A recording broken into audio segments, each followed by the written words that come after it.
श्री गुरुवे नमः। जय जय श्री राधे।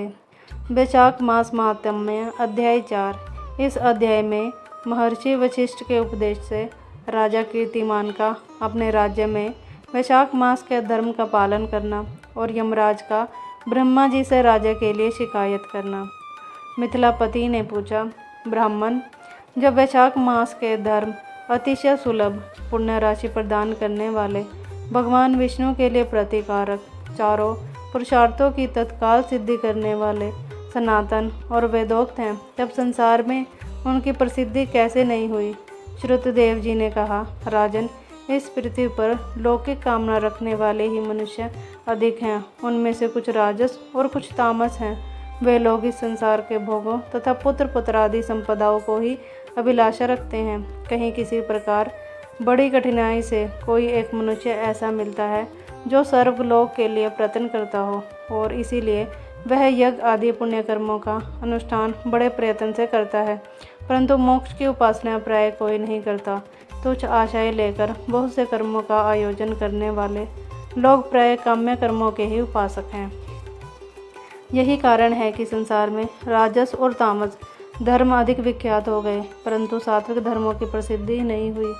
ये सात्विक धर्म भगवान विष्णु को प्रसन्न करने वाले हैं, निष्काम भाव से किए जाते हैं और इहलोक तथा परलोक में सुख प्रदान करते हैं। देव माया से मोहित होने के कारण मूढ़ मनुष्य इन धर्मों को जानते ही नहीं हैं।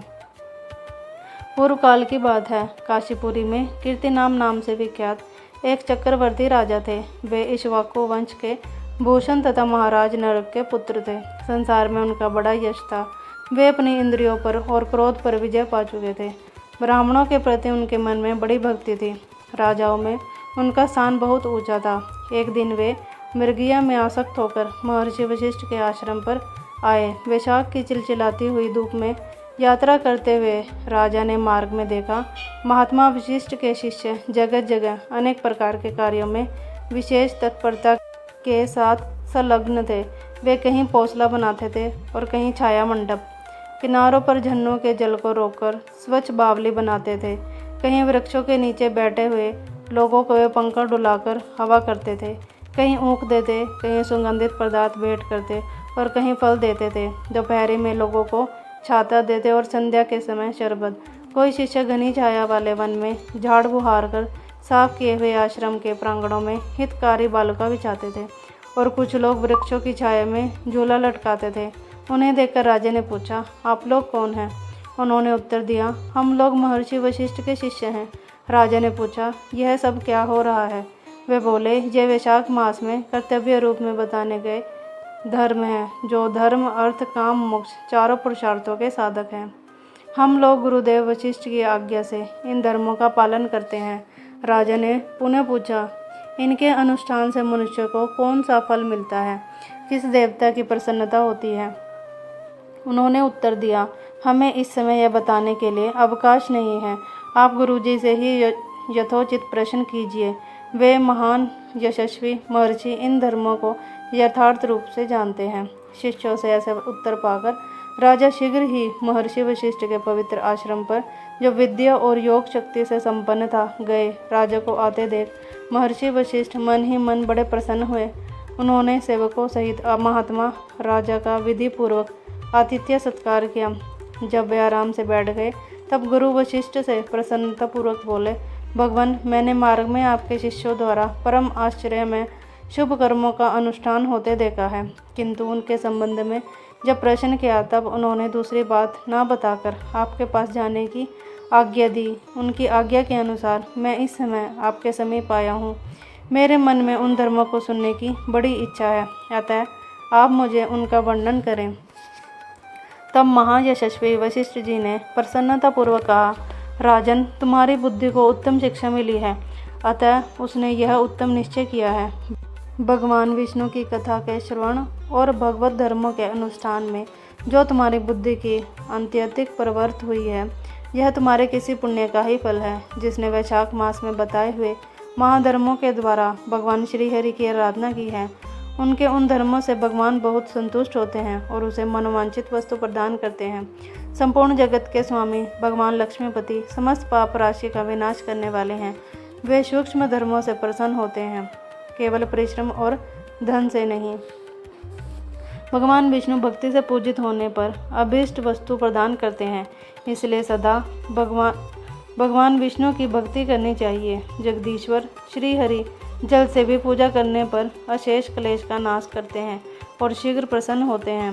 वैशाख मास में बताए हुए ये धर्म थोड़े से परिश्रम द्वारा साध्य होने पर भी भगवान विष्णु के लिए प्रतिकारक एवं शुभ होने के कारण अधिक व्यय से सिद्ध होने वाले बड़े बड़े यज्ञादि कर्मों का भी तिरस्कार करने वाले हैं। अतः भोपाल, तुम भी वैशाख मास में बताए हुए धर्मों का पालन करो और तुम्हारे राज्य में निवास करने वाले अन्य सब लोगों से भी उन कल्याणकारी धर्मों का पालन कराओ।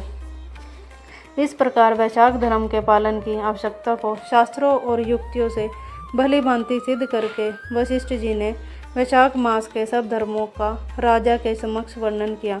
उन सब धर्मों को सुनकर राजा ने गुरु का भक्ति भाव से पूजन किया और घर आकर वे सब धर्मों का विधि पूर्वक पालन करने लगे। देवादिदेव भगवान विष्णु में भक्ति रखते हुए राजा कीर्तिमान देवेश्वर पद्मनाभ के अतिरिक्त और किसी देवता को नहीं देखते थे।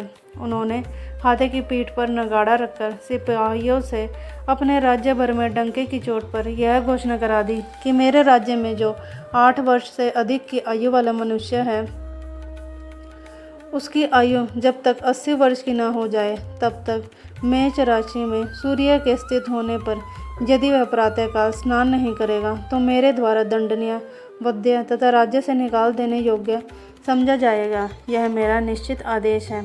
पिता, पुत्र अथवा सहृद जो कोई भी वैशाख माह का पालन नहीं करेगा वह चोर की भांति दंड का पात्र समझा जाएगा।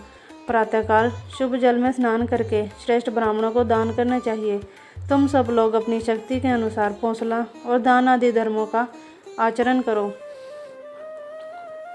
राजा कीर्तिमान ने प्रत्येक ग्राम में धर्म का उपदेश करने वाले एक एक ब्राह्मण को बसाया। 5-5 गांवों पर एक एक ऐसे अधिकारी की नियुक्ति की जो धर्म का त्याग करने वाले लोगों को दंड दे सके। उस अधिकारी की सेवा में 10-10 घुड़सवार रहते थे। इस प्रकार चक्रवर्ती नरेश के शासन से सर्वत्र और सब देशों में यह धर्म का पौधा प्रारंभ हुआ और आगे चलकर खूब बड़े हुए वृक्ष के रूप में परिणत हो गया। उस राजा के राज्य में जो लोग मर जाते थे वे भगवान विष्णु के धाम में जाते थे। वहाँ के मनुष्यों को विष्णु लोक की प्राप्ति निश्चित थी। एक बार भी वैशाख स्नान कर लेने से मनुष्य यमराज अपने धर्मानुकूल कर्म में स्थित हुए सब लोगों से विष्णु लोक में चले जाने से यमपुरी के सब नरक खाली हो गए। वहाँ एक भी पापी प्राणी नहीं रह गया। वैशाख मास के प्रभाव से यमपुरी के मार्ग की यात्रा ही बंद हो गई। सब मनुष्य दिव्य आकृति धारण करके भगवान के धाम में जाने लगे। देवताओं के जो लोग वे सभी शून्य हो गए। स्वर्ग और नरक दोनों के शून्य हो जाने पर एक दिन नारद जी ने धर्मराज के पास जाकर कहा, धर्मराज, आपके इस नरक में पहले जैसे कोलाहल नहीं सुनाई पड़ता। पहले की भांति पाप कर्मों का लेखा भी नहीं लिखा जा रहा है। चित्रगुप्त जी तो ऐसे मौन भाव से बैठे हुए हैं जैसे कोई मुनि हो। महाराज, इसका कारण तो बताइए। महात्मा नारद के ऐसा कहने पर राजा यम ने कुछ दीनता के स्वर में कहा, नारद, इस समय पृथ्वी पर जो यह राजा राज्य करता है वह पुराण पुरुषोत्तम भगवान विष्णु का बड़ा भक्त है। उसके भय से कोई भी मनुष्य कभी वैशाख मास का उल्लंघन नहीं करता। उस पुण्य कर्म के प्रभाव से सभी भगवान विष्णु के परम धाम में चले जाते हैं। मुनि श्रेष्ठ, उस राजा ने इस समय मेरे लोक का मार्ग लुप्त सा कर रखा है।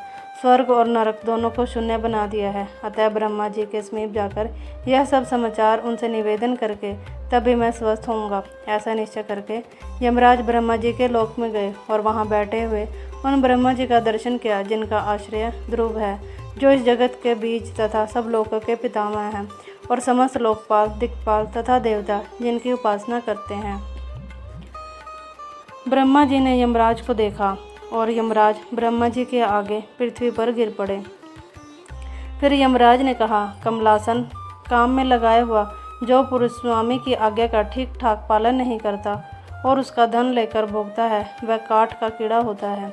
जो बुद्धिमान मनुष्य लोभवश स्वामी के धन का उपभोग करता है वह 300 कल्पों तक त्रियग योनि स्वरूप नरक में जाता है। जो कार्य में नियुक्त हुआ पुरुष कार्य करने में समर्थ होकर भी अपने घर में ही बैठा रहता है, वह बिलाव होता है। देव, मैं आपकी आज्ञा से धर्मपूर्वक प्रजा का शासन करता आ रहा हूँ। मैं अब तक मुनियों और धर्मशास्त्रों के कथनानुसार पुण्यात्माओं को पुण्य के फल से और पापात्मा को पाप के फल से संयुक्त किया करता था, परंतु अब आपकी आज्ञा का पालन करने में असमर्थ हो गया हूँ। कीर्तिमान के राज्य में सब लोग वैशाख मासोक्त पुण्य कर्मों का अनुष्ठान करके पितरों और पितामहों के साथ वैकुंठ धाम में चले जाते हैं। उनके मरे हुए पितर और माता में आदि भी विष्णु लोक में चले जाते हैं। इतना ही नहीं, पत्नी के पिता शुशुर आदि भी मेरे लेख को मिटाकर विष्णु लोक में चले जाते हैं। देव, बड़े बड़े यज्ञों द्वारा भी मनुष्य वैसी गति नहीं पाता है जैसी वैशाख मास में मिल रही है। संपूर्ण तीर्थों से, दान आदि से, तपस्याओं से, व्रतों से अथवा संपूर्ण धर्मों से युक्त मनुष्य भी उस गति को नहीं पाता जो वैशाख धर्म तत्पर हुए मनुष्यों को प्राप्त हो रही है। वैशाख में प्रातः स्नान करके देव पूजन, मास महात्म्य की कथा का श्रवण तथा भगवान विष्णु को प्रिय लगने वाले तदनुकूल धर्म का पालन करने वाले मनुष्य एकमात्र विष्णु लोक का स्वामी होता है और जगत पिता भगवान विष्णु के लोक की ही तो मेरे समझ में कोई सीमा ही नहीं है, क्योंकि सब ओर से कोटि कोटि प्राणियों का समुदाय वहां पहुंच रहा है, तो भी वह भरता नहीं है। इस संसार में पवित्र और अपवित्र सभी लोग राजा की आज्ञा से वैशाख मास के धर्म का पालन करके विष्णु लोक को जा रहे हैं। लोकनाथ, उसकी प्रेरणा से संस्कारहीन मनुष्य भी वैशाख स्नान मात्र से वैकुंठ धाम में चले जाते हैं। वह केवल भगवान विष्णु के चरणों की शरण लेने वाला है जान पड़ता है, वह समस्त संसार को विष्णु लोक में पहुंचा देगा। जो पुत्र धर्म, अर्थ, काम और मोक्ष के प्रतिकूल चलता है, वह पृथ्वी पर माता के पेट से पैदा हुआ रोग है। वह अधम पुरुष अपनी माता का घात करने वाला कहा जाता है, किंतु राजा कीर्तिमान की माता और उसकी पत्नी का पुण्य संसार में विख्यात है। उसकी माता एकमात्र वीर जननी है और वह राजा निश्चय ही संसार में बहुत बड़ा वीर है। जिस प्रकार कीर्तिमान मेरी लिपि को मिटाने में उद्यत हुआ है, ऐसा उद्योग प्राणों में और किसी का नहीं सुना है। भगवान विष्णु की भक्ति में तत्पर हुए राजा कीर्तिमान के सिवा दूसरे ऐसे किसी को मैं नहीं जानता जो डंका बजाकर घोषणा करते हुए लोगों को ऐसी प्रेरणा देता हो और मेरे लोक के मार्ग को विलुप्त करने की चेष्टा करता रहा हो। ओम नमो भगवते वासुदेवाय नमः। जय जय श्री राधे।